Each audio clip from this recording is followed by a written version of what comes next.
recebemos uma mensagem de um seguidor sul-africano que disse-nos que Nelson Mandela morreu no ano 1985 e de que aquele que morreu em 2013 era um impostor.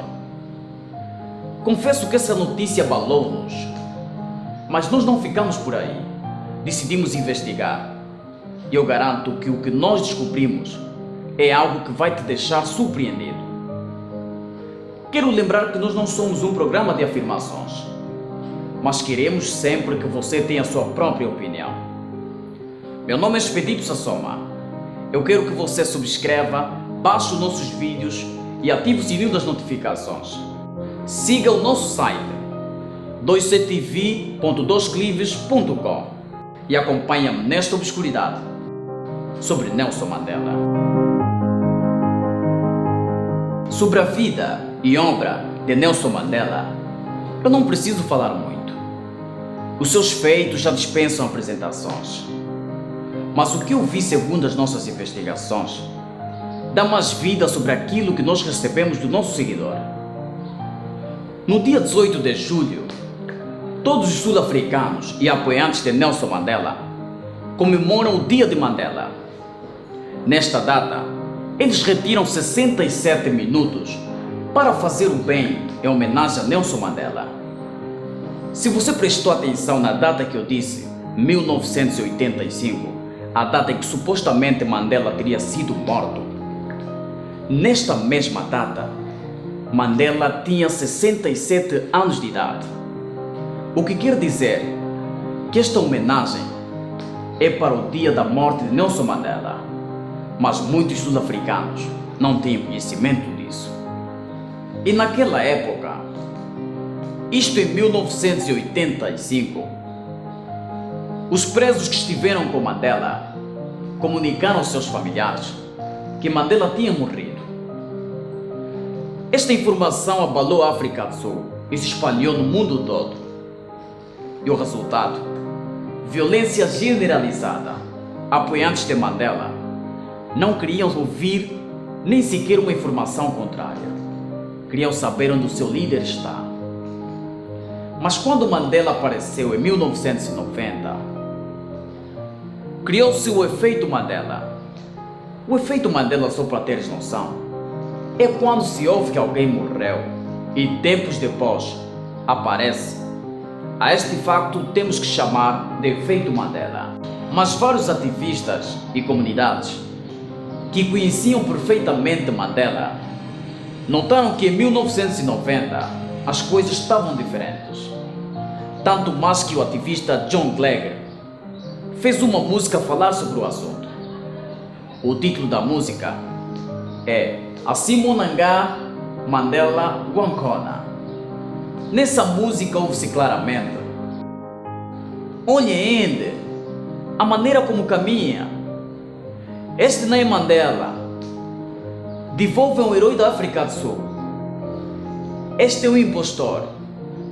Ouve-se na canção de John Glegg.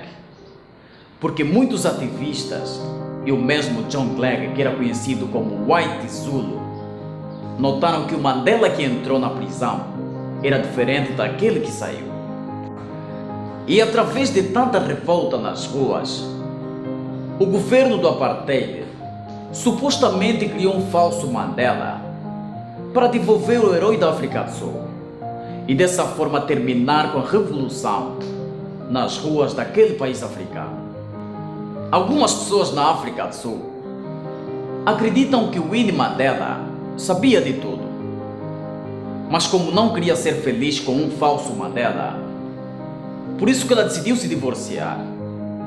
Mas também há quem acredita que Jacob Zuma, Cyril Ramaphosa, sabe de toda a verdade. E um outro fato também é de que o Mandela que entrou na prisão era um Mandela muito rude, muito mau e raramente era pacífico. Mas o que saiu com muita sensibilidade, com muita paz, o que gerou estranheza em todos os sul-africanos. E o Mandela que entrou na prisão, frequentemente nos seus discursos, misturava inglês e a sua língua materna, que é xhosa.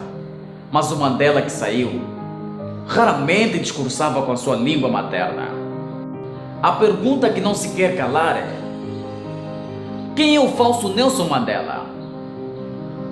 O suposto falso Nelson Mandela chama-se Gibson Makanda, um homem que esteve preso na mesma cadeia que Mandela.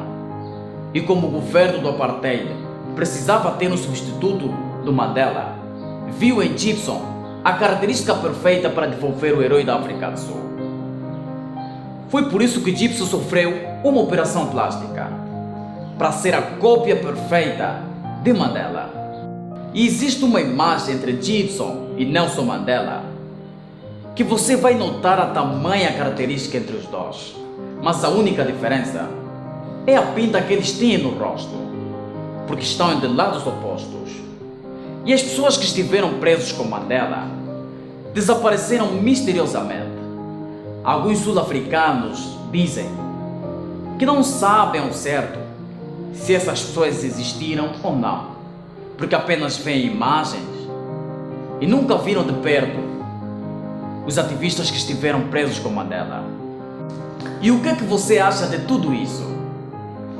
Nós fizemos o nosso trabalho e queremos que você tenha a tua própria opinião. Será que é mais uma história? Ou será que é mesmo verdade? Meu nome é Expedito Sassoma. Obrigado pela atenção e até o próximo.